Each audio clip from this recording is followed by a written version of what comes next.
Bigo naman ang ilang debotong nagbaka sakaling maaga makakahalik sa imahe ng itim na Nazareno na inilipat na sa Quirino Grandstand. Kwento naman po ng ilang nag-aayos sa imahen, maging sila raw ay nakikipila pa rin para sa pahalik. Balitang hatid ni Athena Imperial. Pasado alas 10 kagabi nang ilipat sa Quirino Grandstand ang itim na poong Nazareno mula Quiapo Church mula sa nakatakdang pagdadala rito ngayong madaling araw. Nang malaman ito ng ilang deboto, nagbaka sakali na sila kung maaari nang maunang humalik sa poon. Pero wala pa raw go signal ang pamunuan ng Quiapo Church ayon sa mga gwardya. Ang pamilya Vicente tuloy hanggang tingin na lang muna sa poon. Masaya na rin daw ang mag-asawang Alvin at Kathy bagamat wala pang pahalik.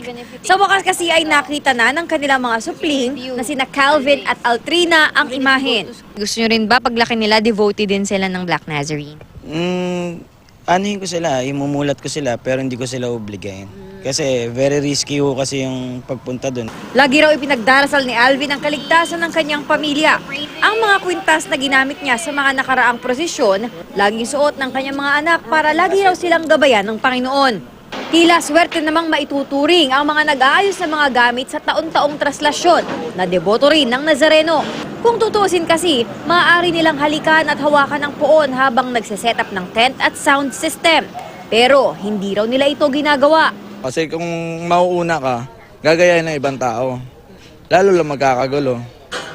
Kaya kailangan susundin mo yung instruction ng pinag-usapan. Nakikipila rin daw si Mark sa pahalik at nagpuprosesyon pa rin. Nilagyan na ng metal barriers ang palibot ng stage. Ang mga gamit na ipapasok sa Quirino Grandstand, ini-inspeksyong mabuti.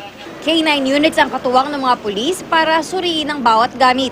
Ayon kay Police Superintendent Albert Barot, Station Commander ng Ermita Police Station, nasa 1,500 pulis ang ide-deploy sa Quirino Grandstand.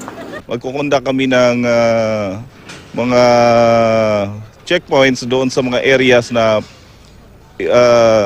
entry and exit points. Athena Imperial, GMA News.